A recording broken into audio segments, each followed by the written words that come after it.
Hi guys! So, I have here my natural remedy to cure my sore throat.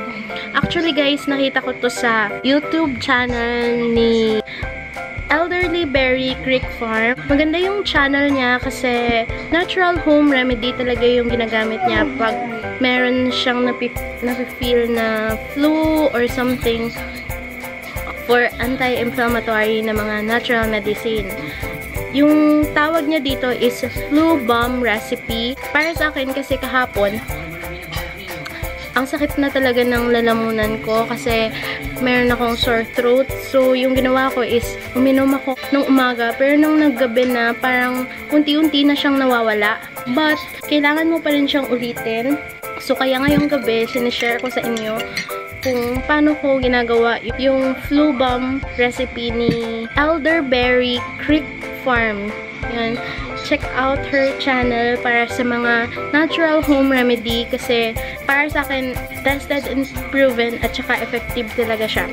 So, ayun nga guys, without any further ado, para makita nyo kung paano ko siya pinrepare, eto na siya. So, ang kailangan natin ay isang clove ng garlic, ginger, lemon, cayenne pepper, at honey. Kailangan mo din ng grater kasi yun yung gagamitin mong grater para sa garlic.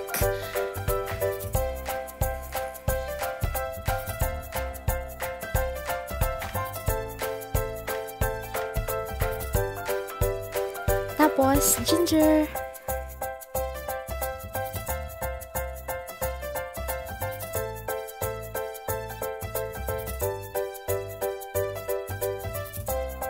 Kailangan nating i-squeeze ang lemon para lumabas yung kanyang extract.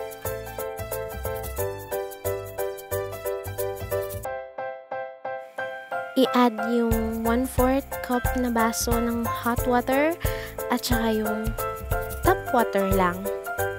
Susunod is ang 1/4 teaspoon na cayenne pepper. Konti lang kasi masyado siyang maanghang pag madami. Next is yung honey. Supposedly, yung kailangan lang natin na honey is only 1 teaspoon. But I prefer 1 tablespoon. And then, mix it well para hindi mag-settle yung kanyang honey at saka yung garlic and ginger. So, nakita niyo na ba siya guys? How do you find this flu bomb recipe? And leave a comment if feeling nyo nakatulong yung video na to sa inyo. Thank you so much for watching this video. I hope you guys enjoy and give this video a huge thumbs up. Subscribe to my channel for more. See you in my next one. Bye!